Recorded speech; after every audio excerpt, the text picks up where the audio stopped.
أعوذ بالله من الشيطان الرجيم.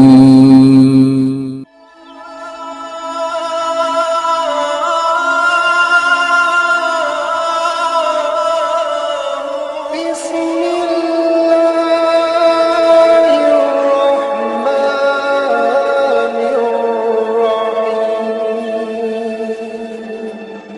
الرحيم. نعرہ تکبیر، نعرہ رسالت، نعرہ رسالت، علماء اہل سنت، حضرت علامہ و مولانا مفتی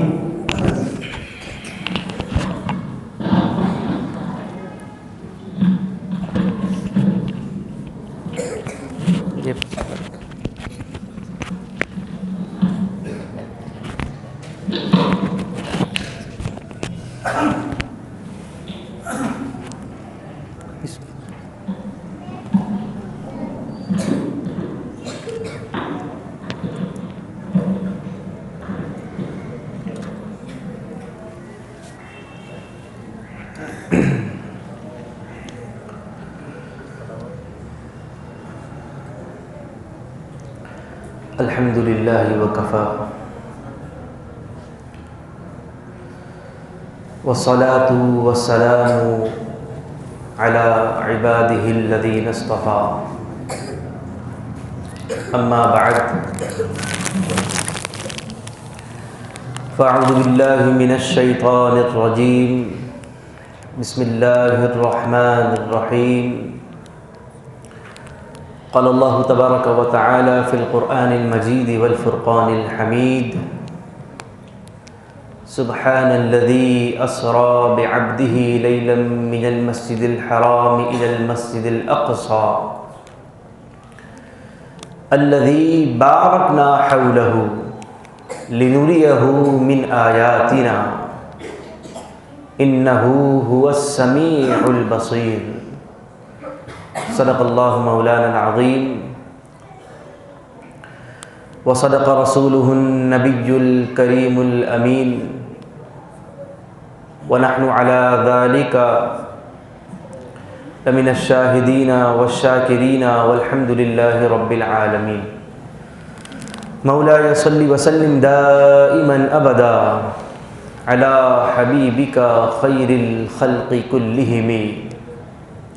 هو الحبیب الذي ترجى شفاعته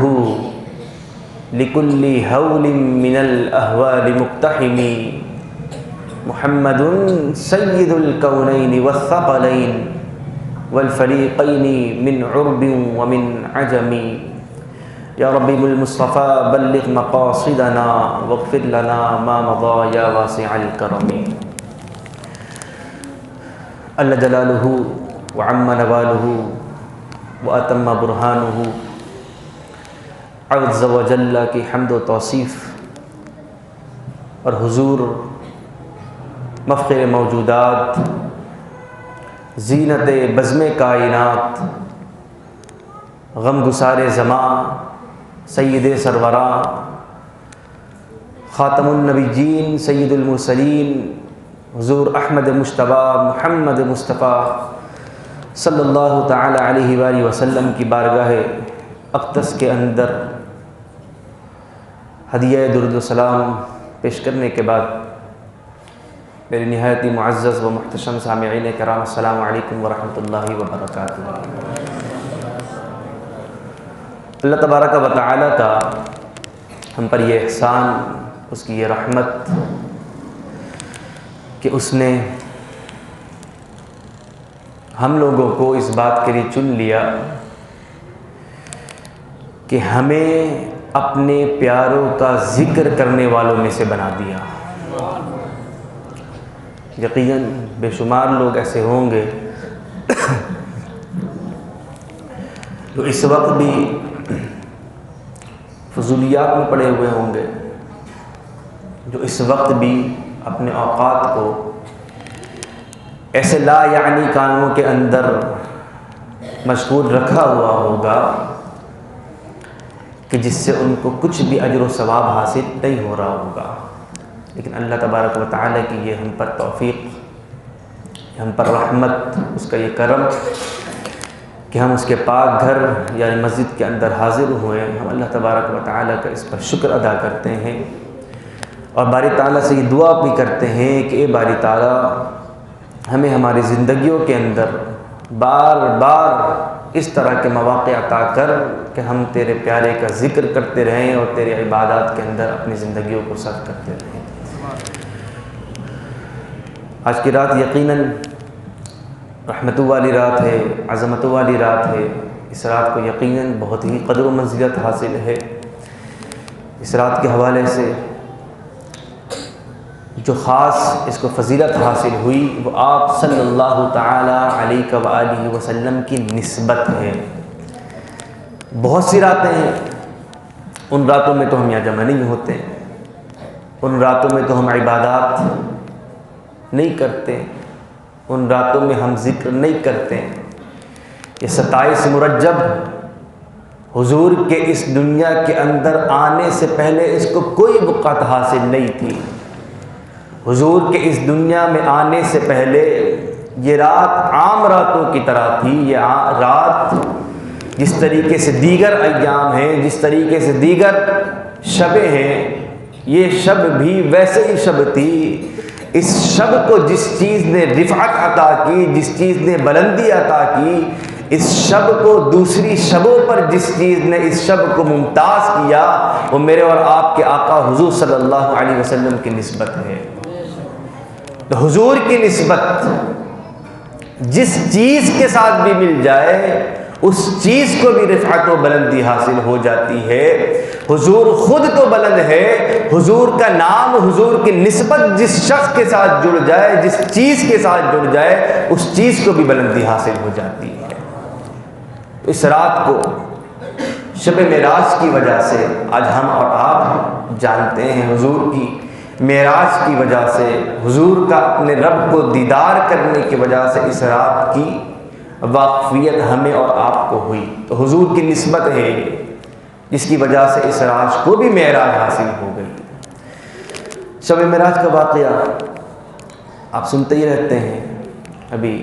قبلہ علامہ صاحب نے بھی کچھ اس کے حوالے سے مختصر سا واقعہ آپ کو گوش گزار کیا۔ تو یہ بات یاد رکھیے گا کہ شب معراج کی وجہ سے یا اس معراج کے واقعے کی وجہ سے جس طریقے سے حضور صلی اللہ تعالی علیہ وآلہ وسلم کی رفعتیں بہت بلند ہو گئی، کیونکہ یہ معجزہ حضور کا خاصہ ہے۔ آپ سے پہلے رب نے کسی کو بھی اپنا دیدار نہیں کروایا۔ سب سے پہلے جس شخصیت کو رب تبارک و تعالی نے اپنا دیدار کروایا، اپنے سامنے ہم کلام ہونے کا جس شخصیت کو رب تبارک و تعالی نے موقع فراہم کیا، وہ یقیناً حضور کی ذات ہے، اور یقیناً حضور کے لیے بہت بڑا معجزہ ہے۔ یقیناً اس واقعے کی وجہ سے، اس معجزے کی وجہ سے حضور کو بہت رفعتیں حاصل ہو گئی، بہت بلندیاں حاصل ہو گئی۔ لیکن یاد رکھیے گا حضور کے ساتھ ساتھ اور دیگر مخلوقات کو بھی اس کی وجہ سے بلندیاں حاصل ہو گئی۔ اب آپ پوچھیں گے دیگر مخلوقات کو کس طریقے سے بلندیاں حاصل ہوئی، تو اس کی چند مثالیں آپ کے سامنے رکھتا ہوں۔ حضور صلی اللہ تعالی علیہ وآلہ وسلم تو رب تبارک و تعالی یاد کرتا ہے، رب تبارک و تعالی اپنے سے ملاقات کرنے کے لیے بلاتا ہے، اور جس فرشتے کا انتخاب کیا جاتا ہے وہ فرشتہ حضرت جبریل امین علیہ الصلاۃ والتسلیم ہے۔ حضرت جبریل امین علیہ الصلاۃ والتسلیم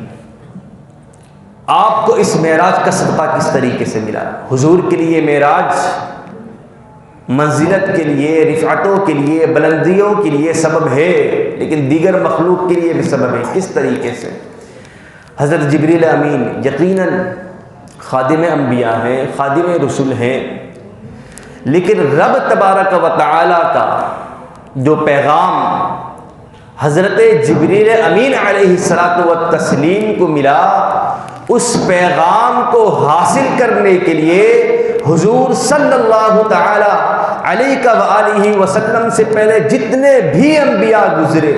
جتنے بھی رسول گزرے، جتنی بھی مخلوق گزری، وہ ساری کی ساری مخلوق ہمیشہ اس بات کے مشتاق میں رہی، ہمیشہ اس بات کی تمنا میں رہی، ہمیشہ اس بات کی طرف اپنے دلوں کے آرزوؤں کو بچا کر رہی کہ کاش ہمارے رب کا پیغام ہمیں بھی کبھی آ جائے، کاش کبھی ہماری زندگیوں کے اندر وہ لمحہ بھی آ جائے کہ جس رب نے ہم تمام کو پیدا کیا اس رب سے ہم بھی ملاقات ہو جائے، اس رب کی طرف سے ہمیں بھی کبھی پیغام آ جائے۔ ان ربک لیشتاق الیک، اے محبوب تمہارا رب تم سے ملاقات کرنے کی اشتیاق کے اندر ہے، تمہارا رب تمہیں یاد کر رہا ہے۔ تو یہ ملاقات کا پیغام جو شخصیت لے کر حضور صلی اللہ تعالی علیہ وآلہ وسلم کی بارگاہ میں حاضر ہوئی، وہ اور کوئی شخصیت نہیں، حضرت جبریل امین کی شخصیت تھی۔ وہ شخصیت جو حضور کا پیغام لے کر رب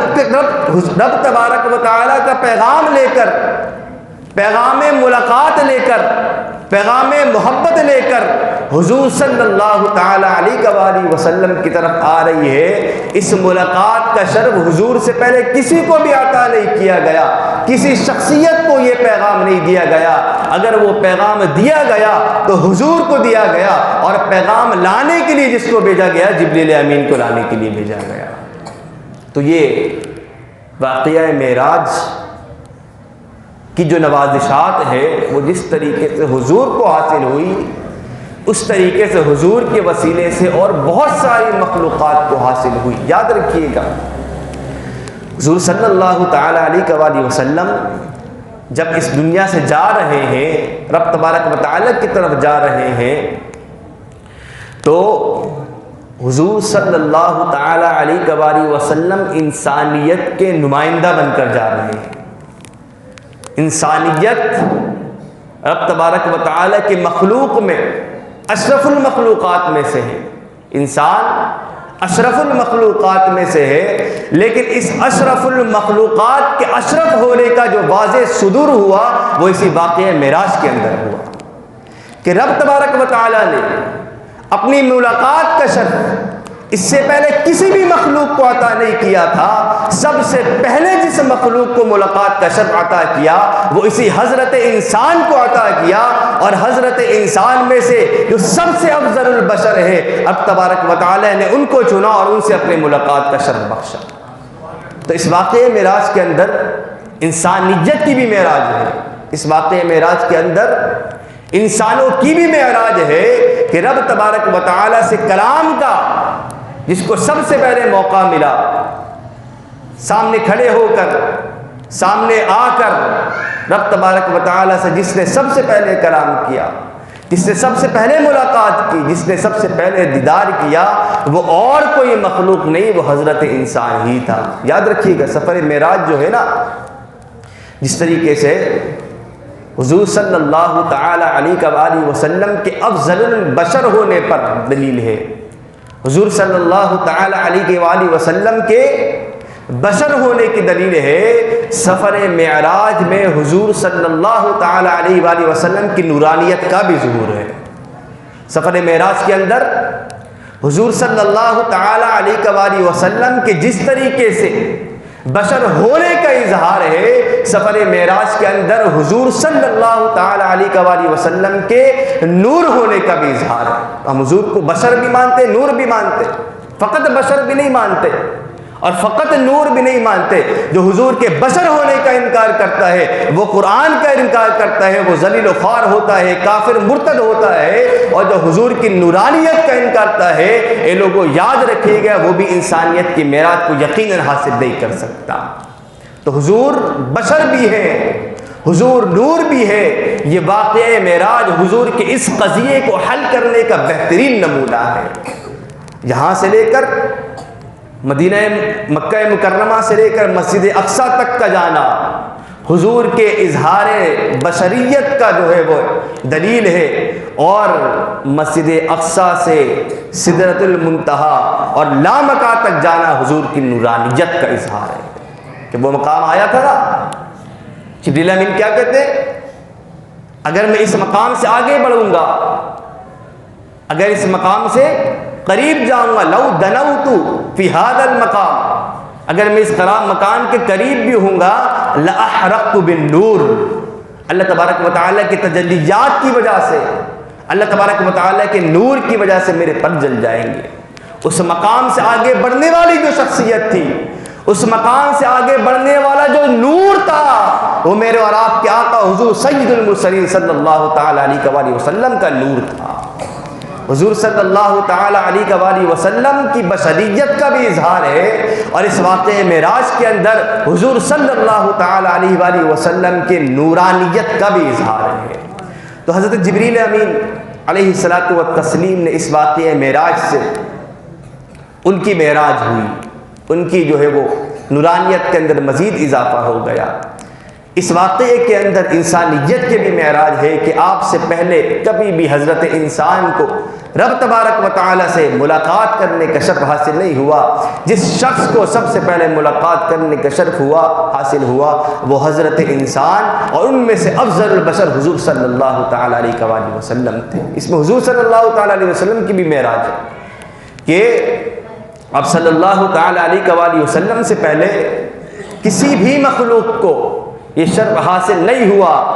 سب سے پہلے جس مخلوق کو، مخلوق میں سے، انبیاء میں سے، رسولوں میں سے جس شخصیت کو سب سے پہلے رب تبارک و تعالیٰ سے ملاقات کرنے کا شرف حاصل ہوا تو وہ میرے اور آپ کے آقا حضور صلی اللہ تعالیٰ علیہ وآلہ وسلم ہے۔ تو انسانیت کی بھی معراج حضور صلی اللہ تعالیٰ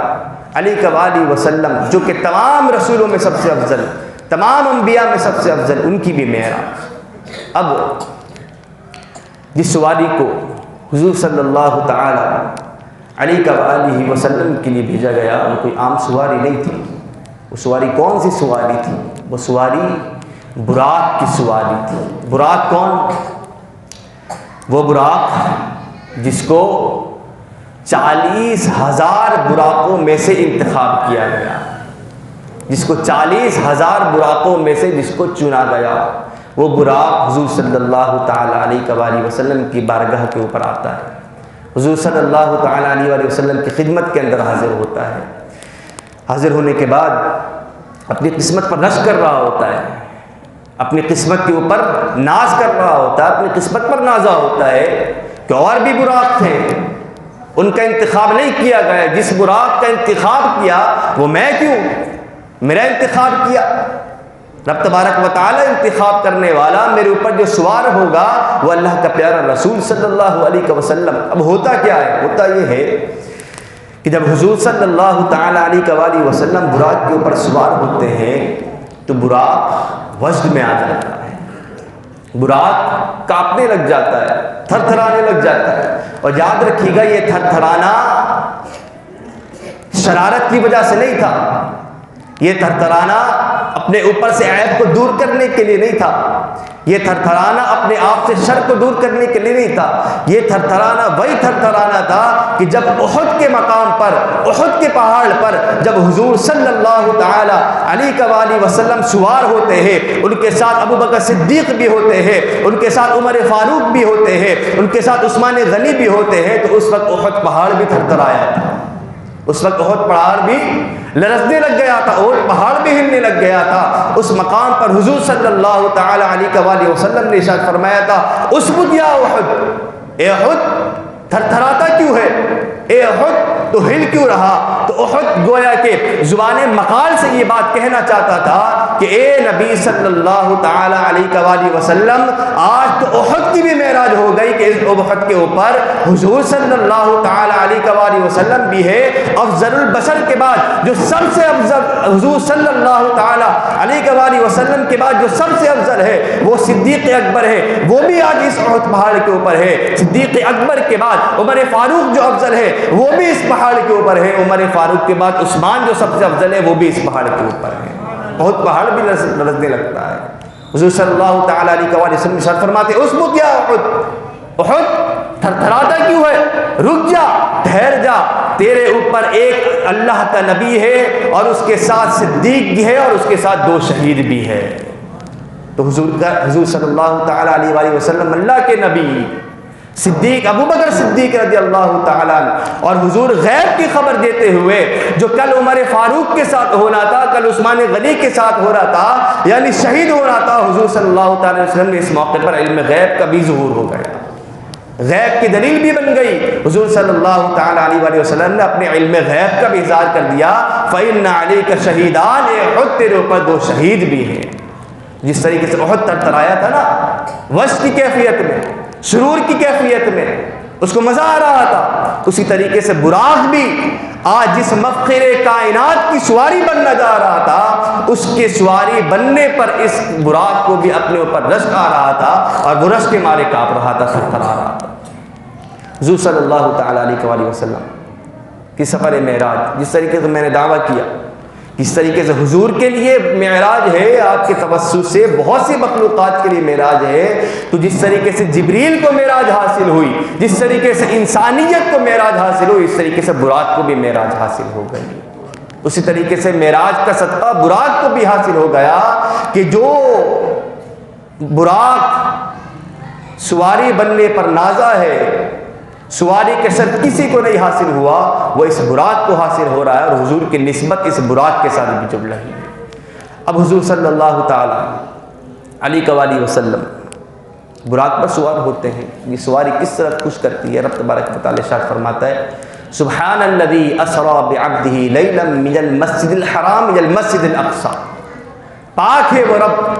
جو اپنے بندہ خاص کو رات کے تھوڑے سے حصے کے اندر سیر کرواتا ہے مسجد حرام سے مسجد اقصی تک۔ حضور کے معراج کا صدقہ اور بھی مخلوق کو عطا کیا گیا، اس طریقے سے انسانیت کو عطا ہوا، براق کو عطا ہوا، جبریل کو عطا ہوا، اور بھی بہت ساری مخلوقات ہیں۔ ان مخلوقات میں سے ایک مخلوق اقصی شریف بھی ہے، مسجد اقصی بھی ہے۔ مسجد اقصی کو کس طریقے سے شرف حاصل ہوا؟ مسجد اقصی جو حضور صلی اللہ تعالی علیہ وسلم کے تشریف آوری سے پہلے بہت ساری صعوبتیں برداشت کر چکی ہے،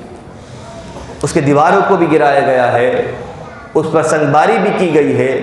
اس کی عزتوں کو پامال بھی کیا گیا، اور جو ہے اس کے اوپر حملہ بھی کیا گیا، اس کے اوپر سنگباری بھی کی گئی، اس کی عزتوں کو پامال کر دیا گیا۔ آج وہی مسجد اقصی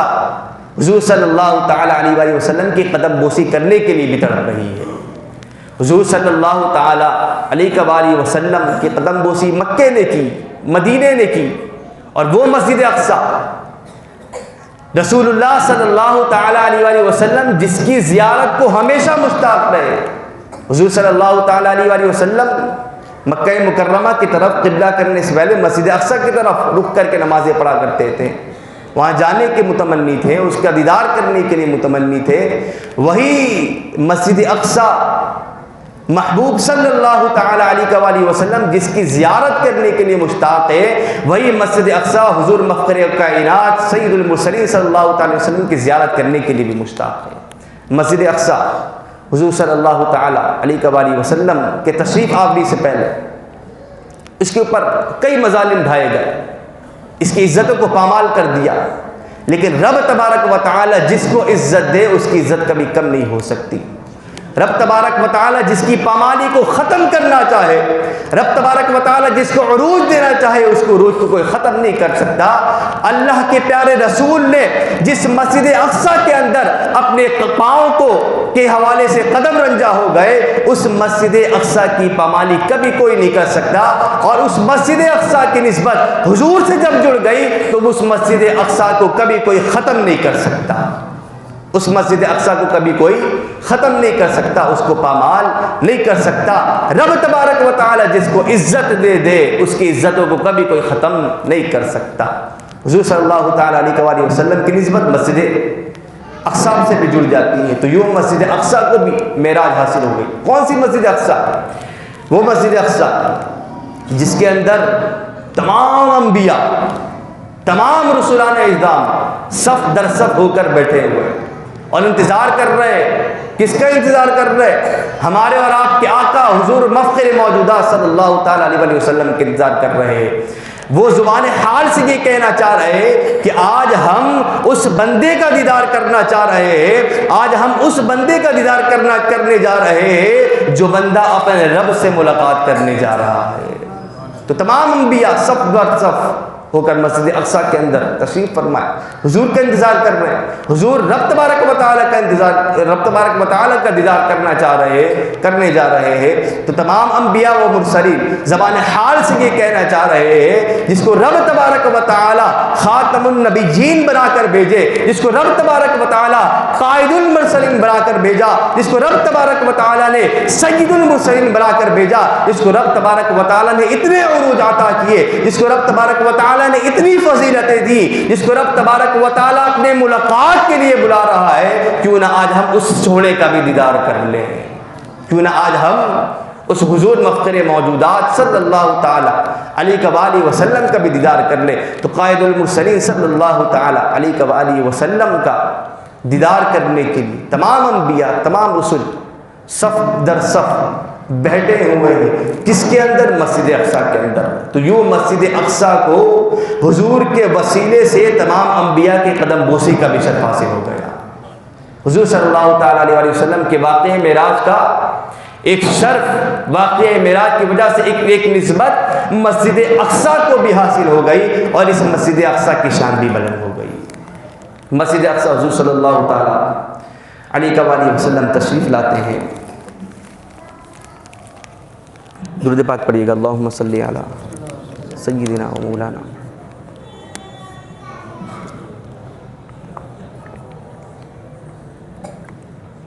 صلو علی الحبیب۔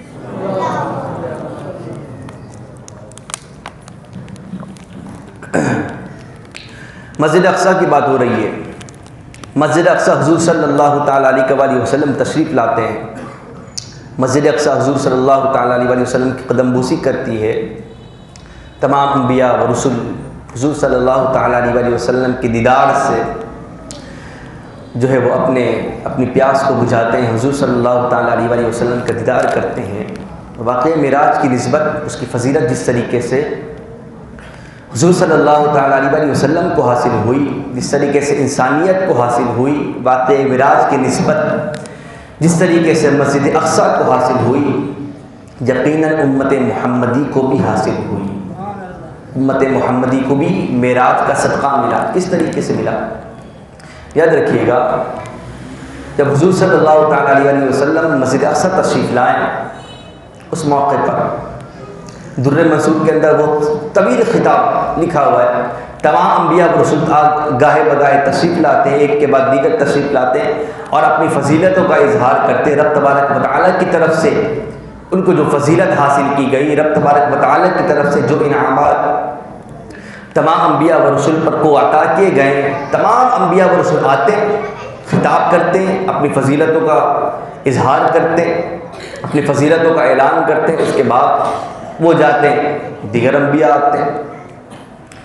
آخر میں باری آتی ہے قائد المرسلین صلی اللہ تعالیٰ علیہ وآلہ وسلم کی۔ حضور صلی اللہ تعالیٰ علیہ وآلہ وسلم تشریف لاتے ہیں۔ وہ خطاب اگر پڑھا جائے نا، اور اس کو جب ٹٹولا جائے، تو اس میں ایک چیز جو ملتی ہے نا، خاص طور پر جو ہماری نظروں کے سامنے جو بات آتی ہے، وہ ایک بات یہ آتی ہے کہ تمام انبیاء آئے، تمام رسول آئے، خطاب کیا، اپنی فضیلتوں کا اظہار کیا، رب تبارک و تعالیٰ کے انعامات کا اظہار کیا، رب تبارک و تعالیٰ کے اکرام کا اظہار کیا، رب تبارک و تعالیٰ کی حمد کی، اس کو توصیف کی، رب تبارک و تعالیٰ نے جو بھی فضیلتیں ان کو عطا کی، تمام انبیاء گاہے بگاہے ان فضیلوں کا اظہار کرتے ہیں۔ حضرت ابراہیم خلیل اللہ صلی اللہ علیہ وسلم تشریف لاتے ہیں، فرماتے ہیں الحمدللہ الذی جعلنی خلیل اللہ، میں اس رب کی حمد و توصیف بیان کرتا ہوں جس نے مجھے اپنا خلیل بنا دیا۔ حضرت موسیٰ کلیم اللہ آتے ہیں اور رب تبارک و تعالیٰ کی حمد و توصیف کرتے ہیں، الحمدللہ الذی جعلنی کلیم اللہ، میں اس رب کی حمد و توصیف بیان کرتا ہوں جس نے مجھے اپنا کلیم بنا لیا۔ حضرت عیسیٰ علیہ السلام تشریف لاتے ہیں، خطاب کرتے ہیں، اور اپنی جو ہے وہ اوصاف کو ذکر کرتے ہیں، اپنی فضیلتوں کا اظہار کرتے ہیں، رب تبارک و تعالیٰ کی حمد و توصیف بیان کرتے ہیں۔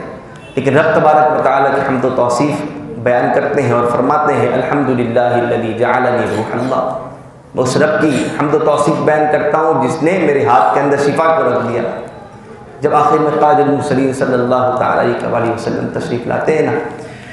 تشریف لانے کے بعد رب تبارک و تعالیٰ کی حمد کرتے ہیں، رب تبارک و تعالیٰ کی توصیف بیان کرتے ہیں، اپنے انعام و اکرامات کو بھی بیان کرتے ہیں،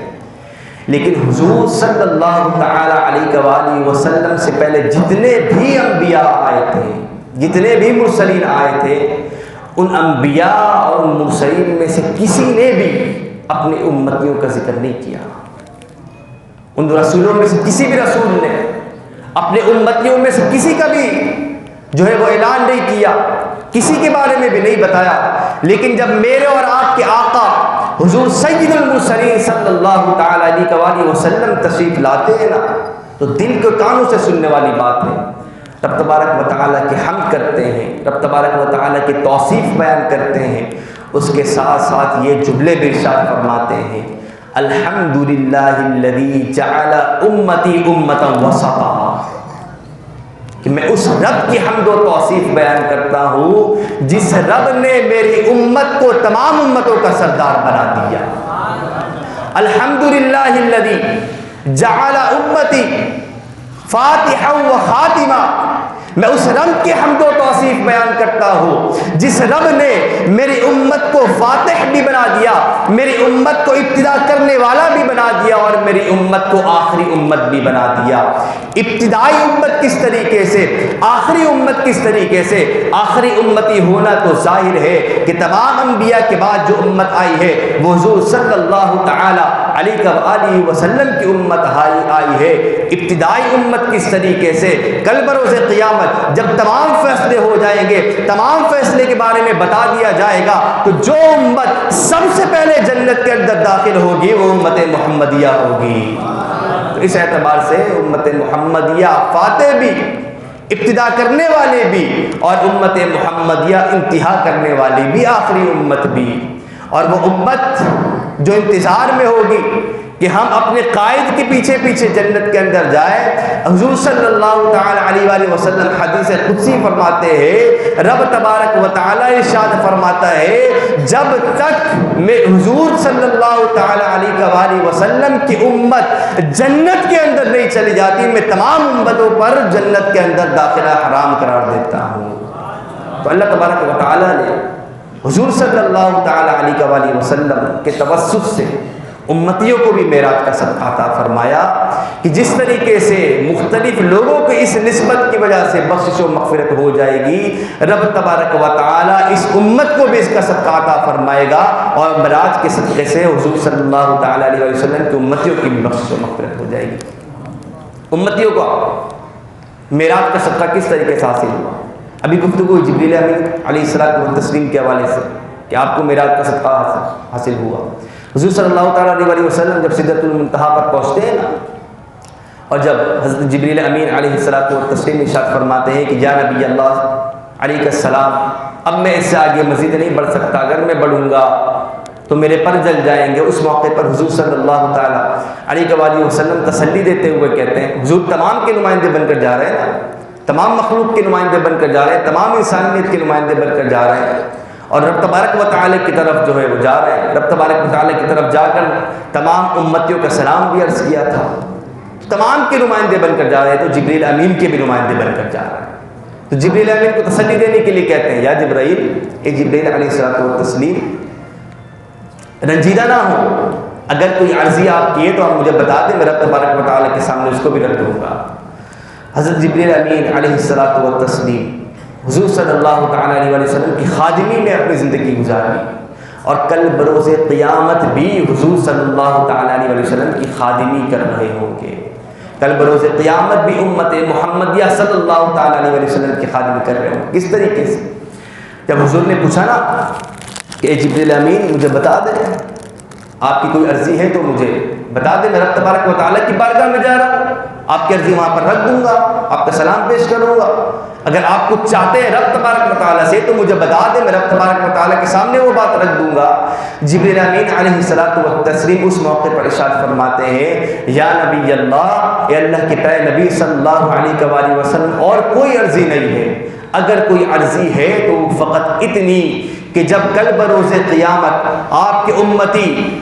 پل صراط سے گزر رہے ہوں گے، اور وہ پل صراط ایسا ہوگا کہ اتنا باریک ہوگا کہ لوگ کٹ کٹ کر اس کے اوپر سے گر رہے ہوں گے اور جو ہے وہ جہنم واصل بجہنم ہو رہے ہوں گے، وہ اتنا تیز ہوگا کہ وہ لوگوں کو چیر رہا ہوگا، لوگوں کو کاٹ رہا ہوگا۔ تو اے اللہ کے پیارے نبی علیہ الصلوۃ والتسلیم، رب تبارک و تعالی کی بارگاہ سے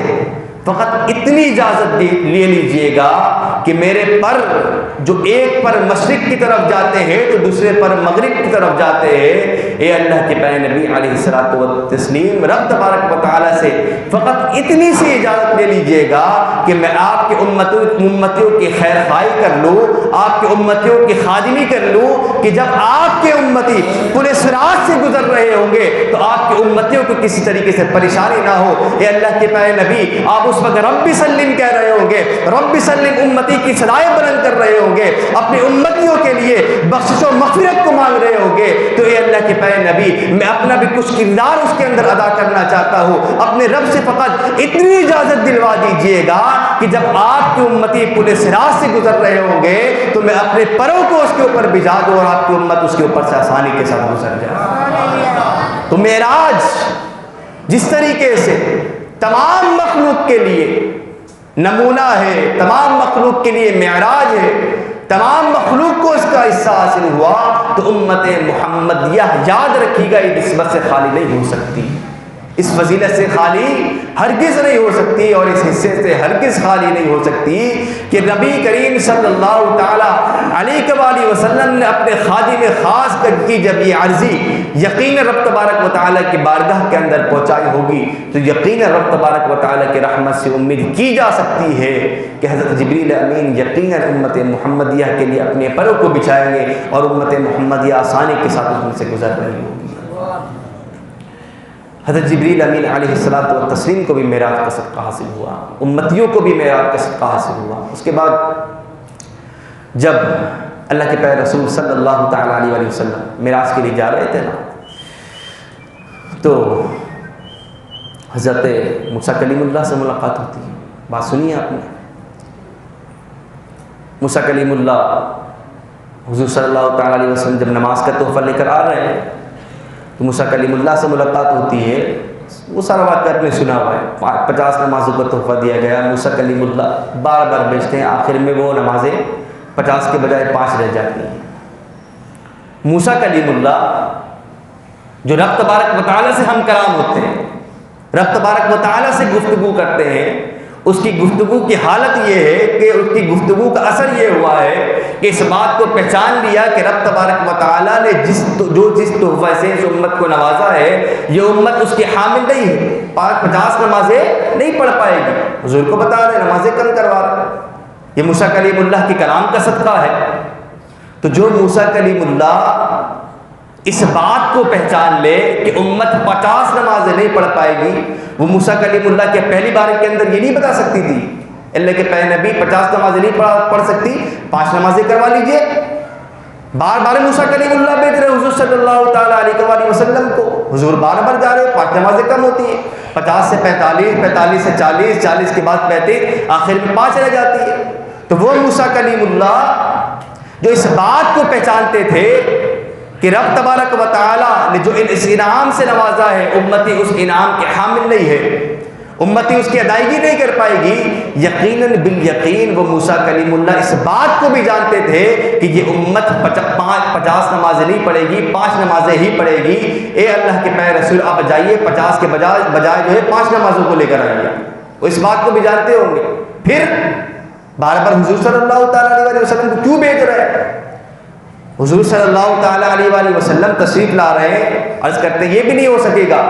اور مزید کم کروائیں، 5 وقت نمازیں بار بار کم ہو رہی ہیں، ایسا کیوں؟ تو اس کے حوالے سے محدثین ارشاد فرماتے ہیں، مفسرین ارشاد فرماتے ہیں، اصل میں ماجرا یہ ہے کہ وہ موسیٰ کلیم اللہ جو زندگی بھر ارینی ارینی کہتے رہے، اے رب تو مجھے اپنا دیدار کروا، اے رب میں تجھ سے ملاقات کرنا چاہتا ہوں، اے رب میں تیرے ساتھ ہم کلام ہوتا ہوں، تیرے کلام کو سنتا ہوں، تیری جو ہے وہ گفتگو کو سنتا ہوں، اے رب میں تجھ سے ملاقات بھی کرنا چاہتا ہوں، تیرا دیدار بھی کرنا چاہتا ہوں۔ اللہ تبارک و تعالیٰ نے ان کو ان کی زندگی کے اندر دیدار کا شرط نہیں عطا کیا۔ جب وہ دیدار کے لیے جاتے تب تبارک و تعالیٰ ارشاد فرماتا ہے لن ترانی، تو مجھے نہیں دیکھ پائے گا، تو میری زیارت نہیں کر پائے گا۔ اللہ تبارک و تعالیٰ اپنی تجلی پہاڑ کے اوپر نازل کرتا ہے، وہ پہاڑ ریزہ ریزہ ہو جاتا ہے۔ حضرت موسیٰ کلیم اللہ بھی علیہ السلام زمین پر تو سیکھ لے آتے ہیں، ملاقات نہیں کر پاتے، زیارت نہیں کر پاتے۔ وہ موسیٰ کلیم اللہ کی بھی آج معراج ہے۔ کس طریقے سے معراج؟ رب تبارک و تعالی حضور صلی اللہ تعالی علیہ وآلہ وسلم سے ملاقات کرتا ہے۔ رب تبارک و تعالی حضور صلی اللہ تعالی علیہ وآلہ وسلم کو دیدار کرواتا ہے۔ حضور رب تبارک و تعالی کی بارگاہ میں جاتے ہیں، رب تبارک و تعالی کا دیدار کرتے ہیں، رب تبارک و تعالی کو اپنی آنکھوں سے دیکھتے ہیں۔ تو وہ آنکھیں جس نے رب کا دیدار کیا تھا، حضرت موسیٰ کلیم اللہ ان آنکھوں کو بار بار دیکھنا چاہتے ہیں۔ جب بھی حضرت حضور صلی اللہ علیہ وسلم رب کا دیدار کرنے جاتے ہیں، رب کا دیدار کرنے جاتے ہیں، رب کا دیدار کر کے واپس آتے ہیں، اپنے آنکھوں کے اوپر رب تبارک و تعالیٰ کے دیدار کا چھاپ چھاپ کر آتے ہیں۔ موسیٰ کلیم اللہ بار بار اس چھاپ کو دیکھنے کے لیے حضور صلی اللہ علیہ وسلم کو بار بار بھیج رہے ہوتے ہیں۔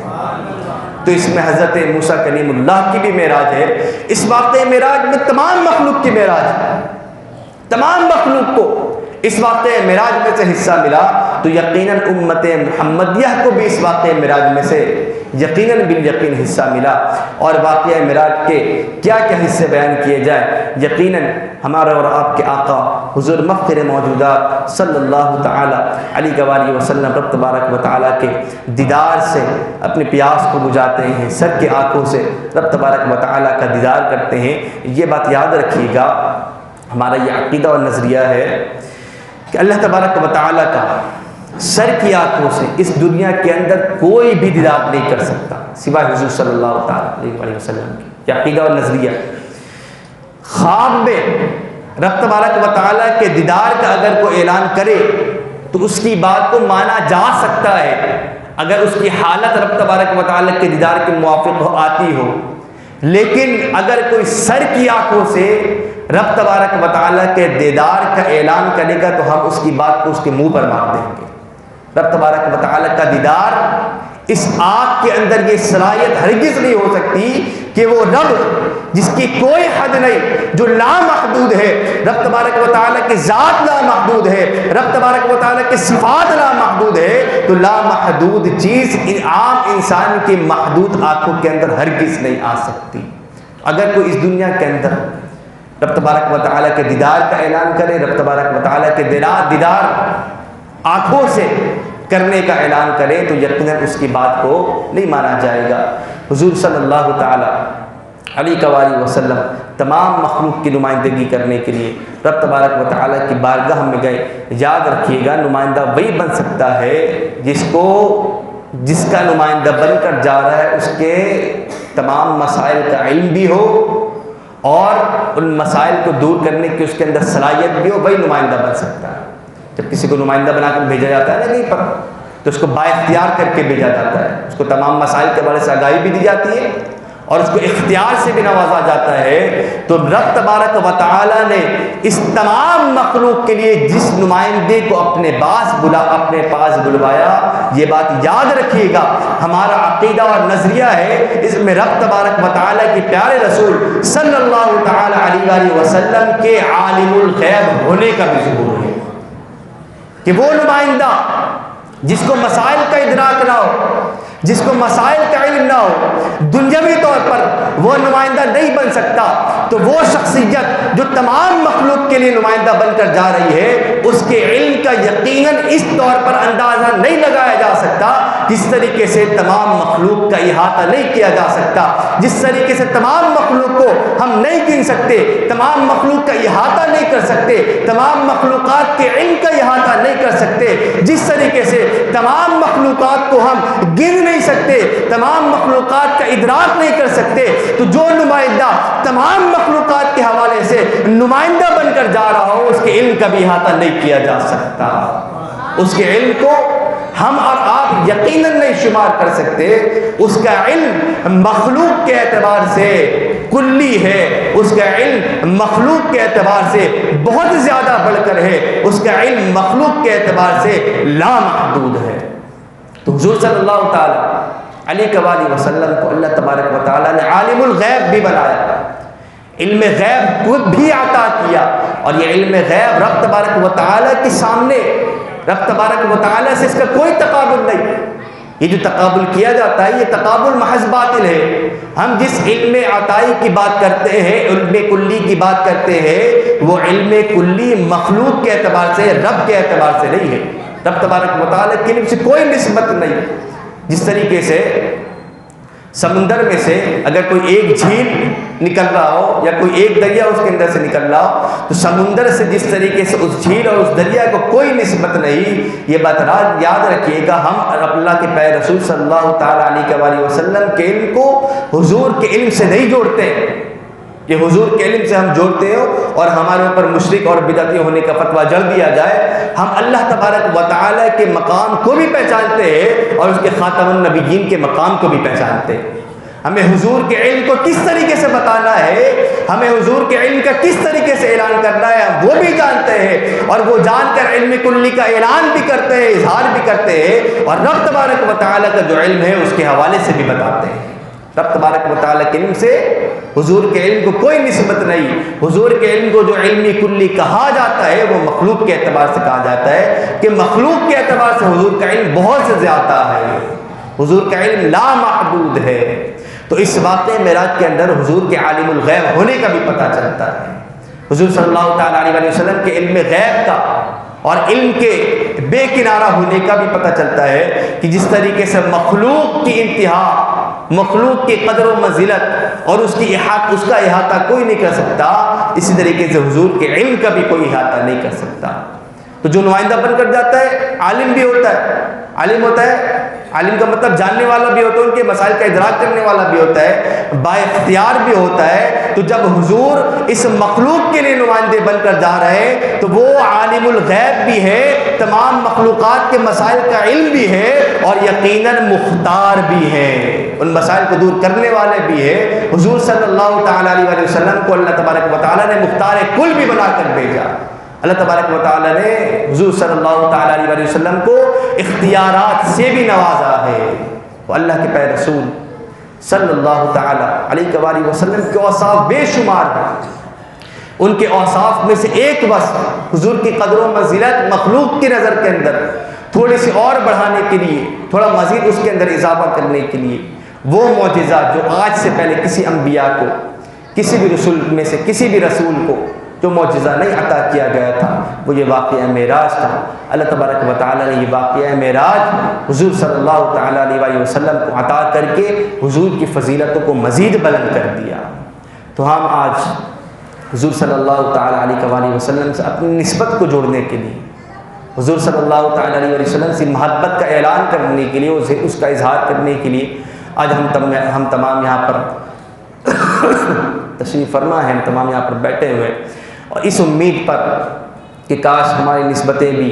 اللہ کے ساتھ، اس کے پیاروں کے ساتھ اور اس کے پیاروں رسولوں کے ساتھ جڑ جائے۔ جس طریقے سے پیاروں کے ساتھ نسبتیں کبھی بھی خالی نہیں رہ سکتی، اس کی نسبت کا یقیناً فائدہ ہوتا ہے۔ انشاءاللہ العزیز آج ہمارا یہاں پر بیٹھنا اور حضور صلی اللہ تعالیٰ علیہ وسلم کا ذکر کرنا، اس کے پیاروں کا ذکر کرنا، اس کے ساتھ اپنی نسبتوں کو جوڑنا بھی یقیناً کسی جو ہے وہ سودے اور منفعت بھر سودے سے جو ہے وہ خالی ہرگز نہیں ہوگا۔ واقعہ معراج کے اندر جس طریقے جہاں بہت سارے اسباق ملتے ہیں، علماء امت نے بہت سارے اسباق بیان کیے ہیں، یقیناً آپ کو تمام خطبہ یہ بات بتاتے رہتے ہیں کہ نمازیں بھی اللہ تبارک و تعالیٰ کے پیارے رسول صلی اللہ تعالیٰ علیہ وسلم کو اس رات میں عطا کی گئی، لہذا نمازوں کے تحفے کو بھی یقیناً قبول کرنا چاہیے، نمازوں کے اندر بھی اپنے دلوں کو لگانا چاہیے، رب تبارک و تعالیٰ کے پیاروں کا ذکر بھی کرنا چاہیے، ان کے ساتھ اپنی نسبتوں کو بھی جوڑنا چاہیے، اور رب تبارک و تعالیٰ کے پیاروں کا ہمیشہ ذکر کرتے رہنا چاہیے۔ اللہ تبارک و تعالیٰ سے دعا ہے کہ باری تعالیٰ ہمیں ہمیشہ تیرا محتاج رکھ اور تیرے پیاروں کا ذکر خیر کرتے رہنے کی توفیق عطا فرما، مسلک حق اہل سنت و جماعت کے ساتھ ہمیشہ جڑے رہنے کی توفیق عطا فرما، اپنے مسجدوں کو آباد کرنے کی توفیق رفیق مرحمت فرما۔ اللہ تبارک و تعالیٰ سے دعا ہے کہ جامع مسجد عثمان غنی کو بھی اللہ تبارک و تعالیٰ عروج عطا فرمائے، اس کو ترقی عطا فرمائے، اس کے ساتھ معاونت کرنے والوں کو، اس کے ساتھ مددگار جو بھی بنے ہوئے ہیں، جو بھی کسی بھی طریقے سے اس کے اندر معاونت کرتے ہیں، اپنی کچھ بھی اس کے اندر کوششیں کرتے ہیں، رب تبارک و تعالیٰ ان کو بھی بام عروج عطا فرمائے، ان کو بھی معراج کا صدقہ عطا فرمائے۔ آج جتنے بھی لوگ یہاں پر جمع ہیں، رب تبارک و تعالیٰ سے گڑ گڑا کر دعا کریں گے، رب تبارک و تعالیٰ سے دل سے جو بھی دعا کریں گے انشاءاللہ العزیز یقیناً بالیقین وہ دعا ضرور قبول ہوگی۔ حضور کی معراج کی رات ہے تو اللہ تبارک و تعالیٰ کی رحمت سے یقیناً یہ امید کی جا سکتی ہے کہ اللہ تبارک و تعالیٰ حضور کی معراج کے صدقے ہم تمام کے بھی خالد آمنوں کو ضرور بھرے گا۔ وما علیہ الا البلاغ المبین۔